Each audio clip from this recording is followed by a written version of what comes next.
Hi everybody, Preston Johnson here with the American Masters Bowling Tour. We're at Marybowl Lanes in Livonia, Michigan, and I am proud to present our Scratch Division champion, five-time champion, Mr. Mark Lobdell. Mark. Way to go, Mark! Great bowling today. This is my hero right here. Yeah. Mark he's actually having an amazing season this year. There was, we had a little battle going for Bowler of the Year with Brandon Dale and Aaron Lawrence, but they've kind of backed off a little bit. And this man right here has taken full advantage of it. Your last tournament you won, if I remember right. No, you were second, but you were a high qualifier. Mm-hmm. You did it again this week as a high qualifier, and then you won the tournament again. So yeah. You got a lock for Bowler of the Year, man. How's it feel? Well, hey, these guys are pushing me. I'm working, so feels pretty good right now. There you go. Just taking full advantage of all the breaks. Yeah, it was a good day today. We had a great turnout. Actually, we did some special promotions, gave away some free memberships, if you will, to past, present, and future bowlers of the American Masters Bowling Tour, and it really worked. We got a great turnout today. But we challenged everybody, and we put them on a pattern called Dead Man's Curve. It's a 43-foot pattern, and if you've ever bowled at Marybowl, you know that the lanes themselves are a combination of synthetic and wood. And so it threw everybody a little bit because of the way the lanes transition and so forth. Mark, how did you play the lanes today? Have you ever bowled at Marybowl before? No, it's the first time I've ever been in the place. Okay. And then when you saw the lanes, did you realize that it had Guardian in the front and then the wood in the back? Did you realize it? I did when I started putting my equipment up there. I thought, well, we'll see what happens. Yeah. So I threw in warm-up, I threw every ball I had in my bag. Mm-hmm. And I figured, well, let's start here. Okay. So. And how did lanes break down for you? I heard different reactions. Initially, I said they were saying that it was kind of like a house shot, and then it broke down really fast, and then people were struggling with it. But it didn't look like it from the scores. I wouldn't say it was like a house shot at all. They were. You get the ball outside of 10, and forget it. You're gonna shoot a big mess. Okay. But as far as lanes holding up for me, I was playing in the neighborhood of about 18 to maybe 10 to 12, okay, and keeping the ball kind of direct, what I consider direct. Mm-hmm. And I played lanes in qualifying the same right from the get-go. I had one lane that was hooking a little bit more, but made an adjustment. We hit that pretty good. But when we got into match play, man, it's like the lanes just totally changed. They weren't even the same. Yeah. So I grabbed a different piece out of my bag and made a huge adjustment with that. Okay. So that worked out well. Yeah. I was watching everybody, and it seemed like the strategy was if you could. I saw a couple of people trying to play right around 5, but you had to be dead accurate with the relatively weak equipment is what it looked like because the back ends, they were flying, but it was hard to tell. But everybody pretty much was moving left and just hoping for it to come back when it broke down, particularly. Yeah. Yeah. Yeah. So one of the guys, Aaron, he was on my qualifying pair, and he was going up 5. Okay. And he'd have a good look for 5 or 6 frames, and then it was gone. Yeah. Did you go with Mike Manglin today? No, I did not. Yeah, I was watching him in match play, and in qualifying and in match play, he was playing deep, and then he thought he was going to be able to play outside, and he actually went out in practice. He has 2 practice shots like we give you guys, and he played fifth arrow, first arrow on both balls, nailed the pocket, and then afterwards the shot was gone. And he said, "God, never should have done that." Yeah. But I think the catch was the right equipment based on the way the lanes were. Yeah.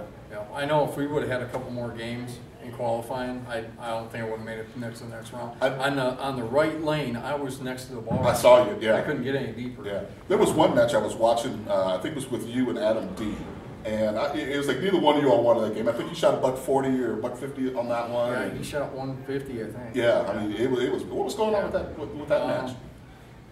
That was my first match after we got into qualifying, and I couldn't believe the lanes had changed that much.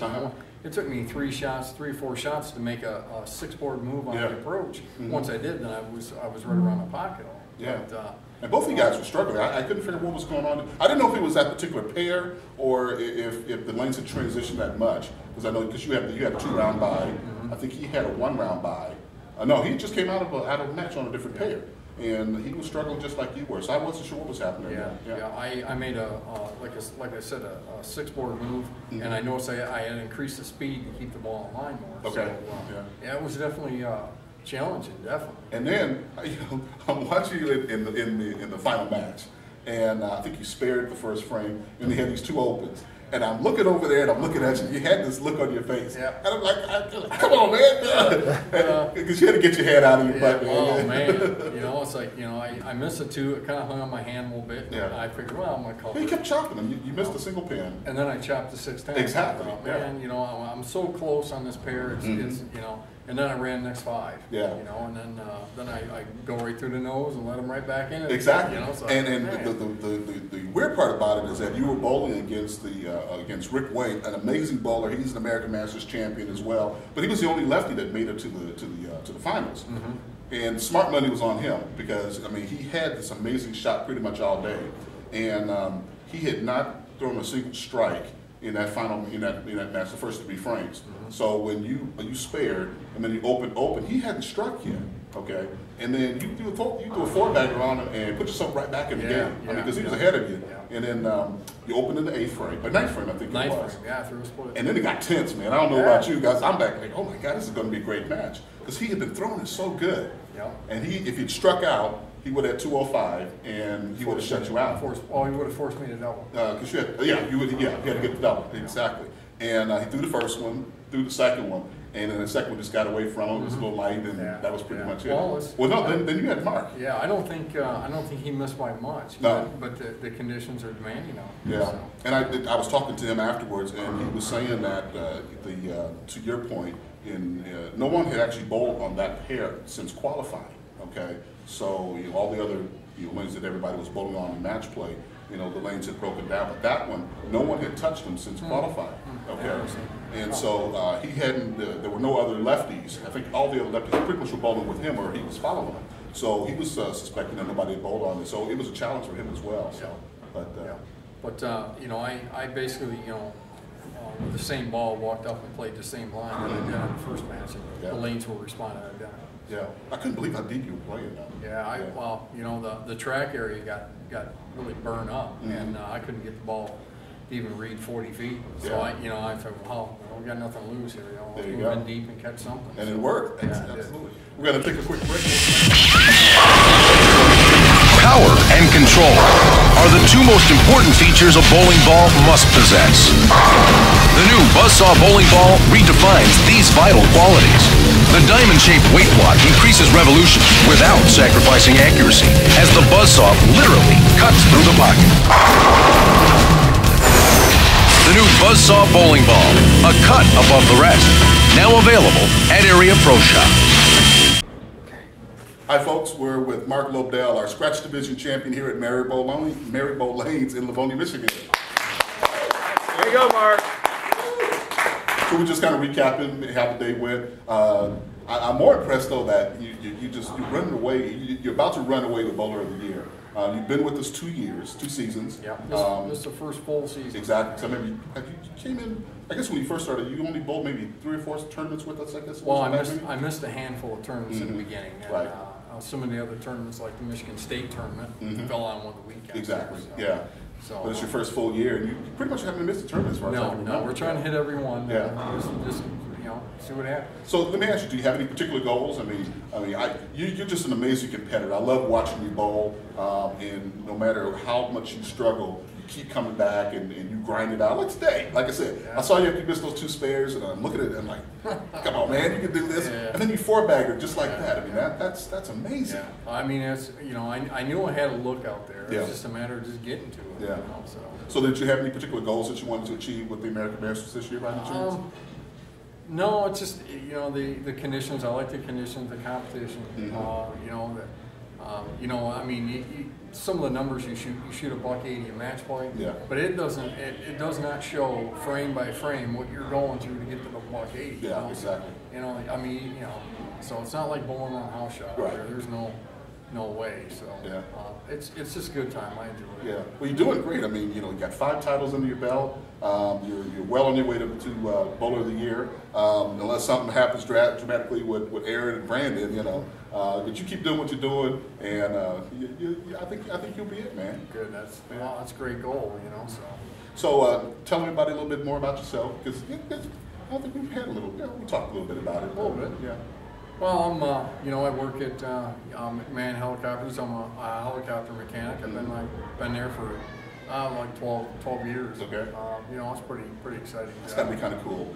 Yeah. Do you know how to fly a helicopter? No, I don't. No, I'm the mechanic, so you know, I go up and fly around with the guys. How can you fix it if you don't know how to Yeah, that's like you know, fixing a car and not knowing how to drive, man. You know, I'll leave that up to those guys. You know, so. Yeah. But you know, work with a bunch of great people and stuff, and you know, a lot of the tournaments and stuff. If you know something's up, they allow me to and stuff. So. Before I forget about it, cut score today was -84. And I want to give a congratulations to Brandon Dale, Adam D, and we did talk about Rick Wayne and and obviously Mark Lobdell, who's sitting here. You bowled at Brighton and Hartford, is that right? Heartland. Yeah. I don't know Heartland. Where's that one? Striking lanes, and it's up off US 23. Okay. So. And you drill your own stuff, by the way. Yes, I do. Yeah. Tell me about the layout of the ball that you used today. The layout today was I had the pin in the ring finger and mass bias, about an inch to the I think it was to the right of the thumb. Okay. And I had the ball scrubbed to like 4,000 grit polish and get the ball down the lane so I could kind of control it. How did you learn about drilling equipment? You know. I worked in a bowling center for Okay. forever. Been around the pro shops, actually helped the guys out, and actually last year I went to the hot string in Pennsylvania with Mo Pinnell and John James. Yeah. I know Mo real well. Yeah. So that was intense. Mo's an interesting guy. Yeah. If you can learn his techniques, you know, he's got some interesting techniques to drill equipment. He's probably one of the best I've ever met. Yeah, so yeah, that was intense, and we were going to go down to the advanced class in Texas maybe this year. It's just one of those things where, you know, So you work it out. Yeah, exactly. There you go. And last but not least, anybody that you want to thank? Yeah, you know, Patty and Marilyn for coming out and supporting me back here. There you go. So. Well, Marilyn, I saw her limping today, so I know you're going to have some surgery on your knee soon, so she'll be back out there. We have to get her out here one of these days. Yeah. And I know Marilyn, she can bowl, because we bowl out at Woodland on Wednesday, so Marilyn, you don't have any excuses. You got to be out here. Anyway, Mark, you came here to win a tournament, and that's what you did, so I'm proud to present your first place prize for the Bucks there. Excellent. And then last but not least, we have the Eagle's Nest. And the Eagle's Nest is our version of a progressive jackpot. You come to the tournament, you pay an additional fee for participating in the Eagle's Nest. You make it through qualifying, make it through match play, sit in this chair, get the Eagle's Nest. They're just shy of $70 there, so not too bad of a day. Terrific. Folks, Excellent. This is Mark Lobdell, our scratch division champion here at Marybold Lanes. We're going to be at Continental Lanes in 2 weeks. If you think you got a game that you can challenge this guy with, come on out. We're going to have some exciting things, so check our website, check your email. We're going to be sending some information about the next tournament because we want to get the attendance up, because we're running down to our last 5 tournaments and want to make it just a phenomenal year-end event. So anyway, I'm Preston Johnson. Take care, everybody. Bye-bye.